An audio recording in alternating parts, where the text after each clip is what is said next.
Mimi, pozdravljena. Zdravo. Škoti so v četrtek odločili in odločili, da ostanejo del Združenega kraljestva. Je glas proti neodvisnosti pričakovati tudi v Kataloniji?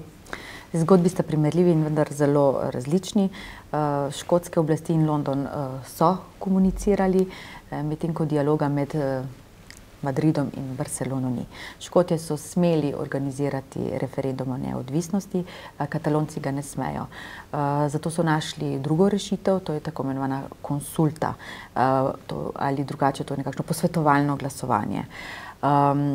Pred dnevi, se pravi v petek, ravno na dan, ko so bili znani škotski rezultati, so sprejeli zakon o konsulti v katalonskem parlamentu, ja, z veliko večino. Tako da zdaj kaže, da bo to glasovanje vendarle, in tako kot je bilo napovedano že nekaj časa, 9. novembra letos. Na njej naj bi Katalonci odgovorili na dve vprašanji, ali je Katalonija država in če je, ali naj postane neodvisna. Madrid seveda še vedno odreka to pravico Kataloncem in je že vnaprej opozoril, da bo zakon postavil pred Ustavno sodišče. Tudi če Ustavno sodišče odloči proti referendumu, je pričakovati, da ga bodo katalonski politiki upoštevali? Ja, zdaj pač špekulira se marsikaj, politika taktizira po svoje.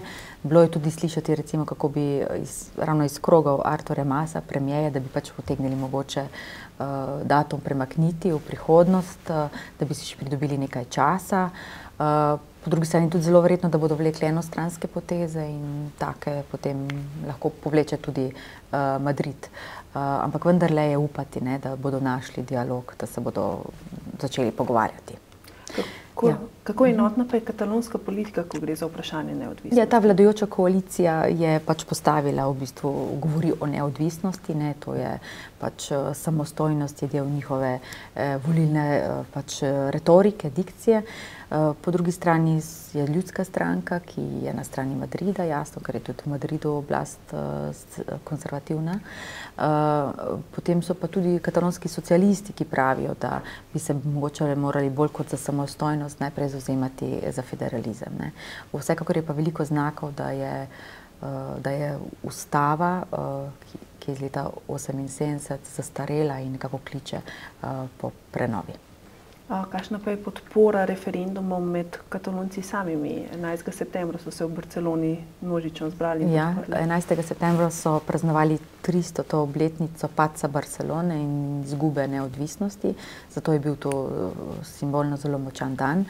Pred 300 leti je bil dan poraza, zdaj govorijo, da prihaja kmalu dan zmage.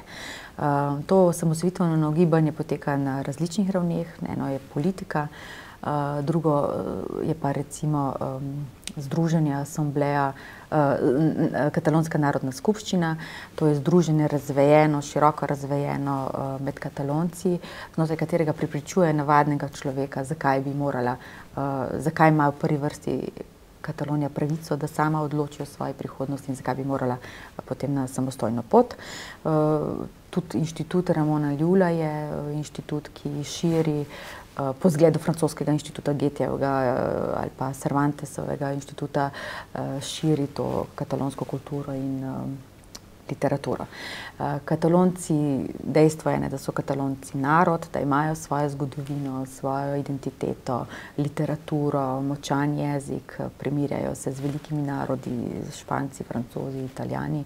Zato je to, kot je bilo recimo za Škote v teh dneh velikokrat slišati, da je češ duh je ušel iz stekleničke, verjetno tudi v Kataloniji tako. Ampak je tako, to zavedanje, kdo so in kaj so, je vse močnejše.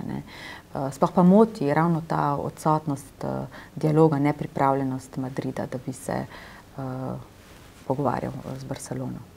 Je med Katalonci danes in Slovenci pred nekaj več kot 20 leti mogoče najti kakšne vzporednice? Zdaj, čas je popolnoma drugačen, tudi ta moment demokracije, integracije, vsega tega, mislim, živimo v popolnoma drugih časih. Seveda pa Katalonci se zgledujejo, preučujejo tuje primere osamosvajanja in tudi slovenskega nekako postavljajo za zgled.